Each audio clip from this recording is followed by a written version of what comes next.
What makes people buy things that they don't need? The vast majority of what you're selling, probably, people don't really need. And if they do, you might be in the wrong business. Typically speaking, things that people need are commodities, right?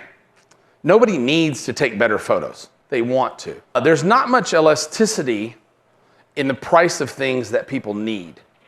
If you need a mop, you can be a millionaire, right?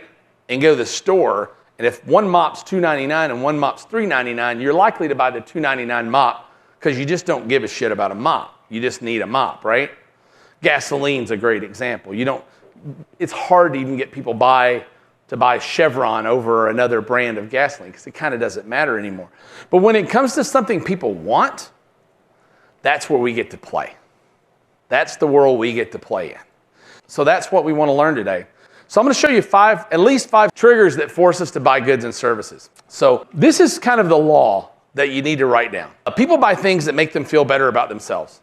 That's just that, right? No matter what you're selling, there's an emotional tie-in that you need to make. Is how you can take your product and make people feel better about themselves when they buy it. People want to take better photos because they want to show those photos to other people, right? It's not about the photo itself. It's about the feeling they get when they show someone else their work, right? So read this. People buy things that make them feel better about themselves. Doesn't mean they're better, doesn't mean they're worse, just means it makes them feel better. So offers are all about emotion. If you can learn nothing else from this weekend, learn that, right? Dan Kennedy says offers are about emotion. Marketing is all about emotions and mathematics, emotions and arithmetic. And he's absolutely right? Some offers work, some offers don't. That's the math side of the business. But from the offer creation side of the business, if you can learn to poke those emotional triggers well enough, you can sell practically anything. And without making great big claims, right? That's the lesson that I learned. 11 years ago, I was grossing a little over $3 million a month in my business. My personal salary every week was $100,000.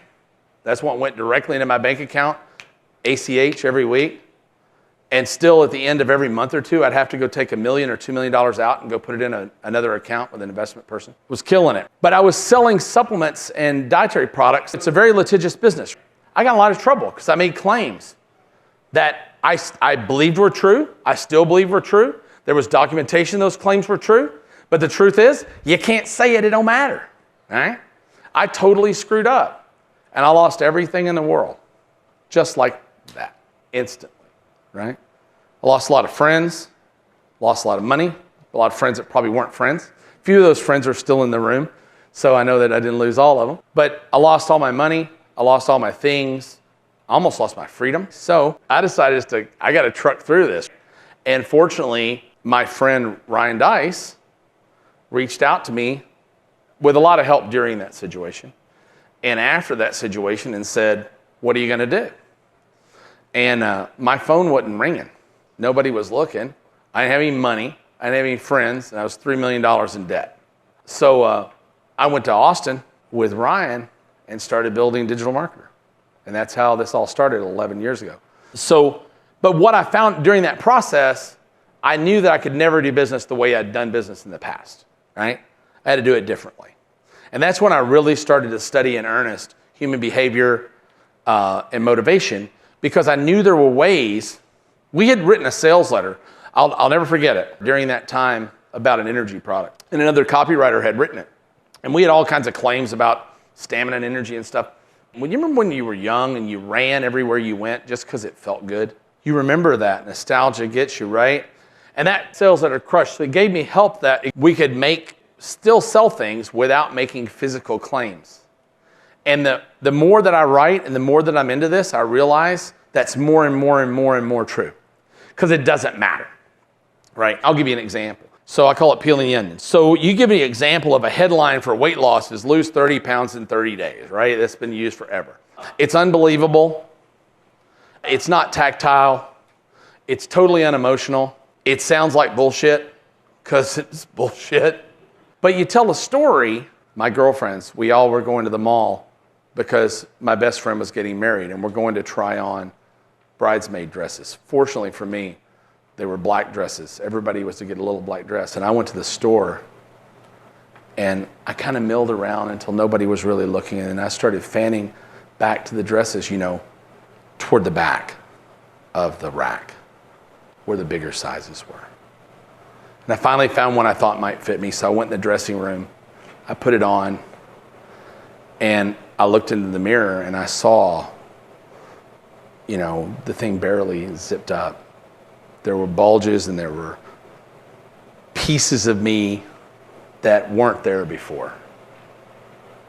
And I realized it was time to do something different. Which is more impactful, right? I made no claim, right? But it's much more impactful. They laughed when I said I was a photographer, but when they went to my gallery show, that whole pitch was not about playing the piano, it was about how it felt to play the piano. So if you guys can learn to peel that onion and get down to the real why anybody's buying your thing, it becomes so easy, so much easier to write your copy. So I always joke about this particular ad. I'm going to use it again because it's just so much fun. But I don't know if you guys saw this or not. It says, you're not the first, but do you really care? Aston Martin pre-owned. So you see the car in the ad? You think they know their demographic? What? Do you think a guy buys an Aston Martin because he needs to go back and forth to the store really quick to get milk? I'll bet you their married market is tiny. So now I'll tell a goofy story. So I was and I shouldn't tell this story again, it always gets me in trouble, but it's so much fun. I was at a book event and I showed this slide and I talked about that. And it just out of nowhere, it came out. I said, so I've been telling people for years that nobody buys a drill because they want a drill. They buy a drill because they want a hole. Obviously, guys buy Aston Martins for the same reason. Did not go over well with the ladies in the audience. So anyway, learn to peel the onion. As you're beginning to mill this around in your brain right now, start thinking about the emotional reasons why people actually are buying what you're selling. And concentrate on that far more than you're concentrating on the tactile reason. How much a bottle of wine? Yes. What's your most expensive bottle of wine that you sell? Just under 11,000. What's the cheapest bottle of wine you guys have? Still made out of grapes? Yeah. There's a lot of, taste is subjective, obviously. And I'm sure the $80 wine's still probably okay wine. But people buy wine for all different reasons. We went to Napa Valley, Roland and I did, and I'm purely Napa Valley material. And we go into all these wineries where he goes and spends loads and loads of money, and they know how to kiss butt up there. They're amazing. And I go as the redneck partner who just grosses people out. That I was more fascinated with the spit buckets than anything else, because they drink and they spit it into the ice, and I'm like, what do y'all do with that? Because I could afford that. But they all have this emotional story of how, well, we bought the vineyard because of the oak tree out front's over 300 years old, and there was a spike driven in it by the man who founded the mountain, 200 years ago, and the tree's grown around the spike, and it's at a certain elevation and yada, yada. So, we built the house and the vineyard around the spike. Welcome to Old Spike Vineyards. What do you got? Grape juice, right? That's what they got. They all got the same damn thing. They're all selling grape juice. But the better the story, up goes the price, right? They got to have good wine. There's good wine, there's bad wine, there's all kinds of wine in between. But for the most part, when you're on those wine tours, you're buying the story as much as you're buying the wine. And some of those guys, by the way, are amazing copywriters. Dakota Shy Wineries, get on their newsletter. He writes a big emotional newsletter every month. Todd Newman. Yeah, it's Dakota Shy Wineries, really great at emotionalizing the purchase of a wine. He actually has wine they only sell in, I thought that was a great hook. They sell some of their wine, it's only in magnums. It's called Social Currency, and they only bottle it in magnums because it's meant to lubricate the conversation, basically. It's meant to be shared with friends, a stimulated conversation to have a good time. Shouldn't be drank alone.